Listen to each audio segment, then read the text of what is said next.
हमारे वृंदावन साहित्य में वर्णन करते हैं कि किशोरी जी को जन्म देने के लिए दाई का रूप धारण करके स्वयं पार्वती जी आई थी, और पार्वती जी ने आकर के कीर्ति मैया का जो प्रसव काल का समय होता है, उस समय की जो भी क्रिया होती है वो सब हमारी श्री पार्वती जी ने पूर्ण की है। वही दाई मैया बन करके आई। महादेव के मन में आयो कि आप तो दर्शन करके आ गई, अब हमारी बारी है दर्शन करवे की। महादेव त्रिपुंड लगाए, हाथ में त्रिशूल लिए, जटा जूट बांधे।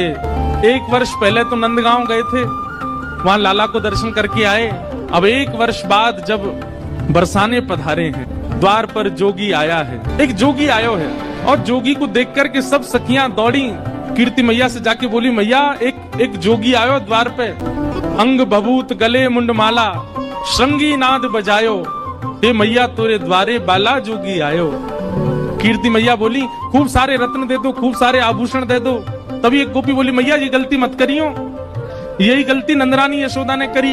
बोले कैसी गलती? बोले उनने भी लाला को दर्शन नहीं करायो और रत्न आदि देकर करके भेजना प्रारंभ कियो। ऐसो रोयो कन्हैया, ऐसो रोयो कन्हैया, कोई तो शांत नहीं भयो। फिर वह बाबा को भीतर ही बुलानो पड़ो, और यही बाबा ने जाए करके ऐसो मंत्र फूको, लाला आज तक अला बलानते दूर रहे। इतने बड़े बड़े राक्षस आ जाएं, फिर भी लाला को कोई बाल बांको ना करे।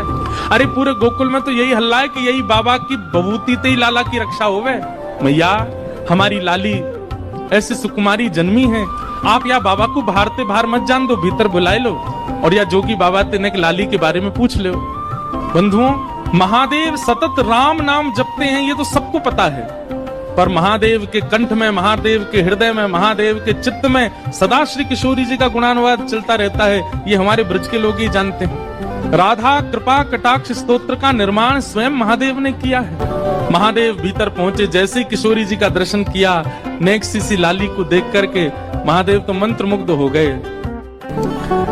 महादेव भीतर पहुंचे, जैसे ही किशोरी जी का दर्शन किया, नेक्स्ट सी लाली को देख करके महादेव तो मंत्र मुग्ध हो गए। अपने डमरू का नाद करने लगे, वहीं नृत्य करने लगे। और किशोरी जी ने जैसे ही देखा महादेव को नृत्य करते हुए देख, महादेव को किशोरी जी आनंदित हो गई, खिलखिल करके हंसने लगे। कीर्ति मैया ने कही, हे जोगी बाबा आप आए हो, मेरी लाली के बारे में कुछ बताओ ना। मेरी लाली को ब्याह कब होएगो और कौन ते होएगो? मुझे तो अभी ते चिंता लगे, ऐसी सुकुमारी ऐसी प्यारी लाली मेरी, या को भरतार कौन होएगो? महादेव जोर से हंसने लगे और हंस करके नेत्र सजल करके बोले, मैया तुम काहे को चिंता करो, अरे पूरे विश्व को भरतार, पूरे विश्व को पालनहार तुम्हारी किशोरी, तुम्हारी लाली के चरणन को दास है। तुम्हारी लाली के चरण में पलोटो रहेगो। तुम्हारी लाली तो और मैया मैं तुम्हें ज्यादा बात बताऊंगा तो फिर तुम समझोगी नहीं।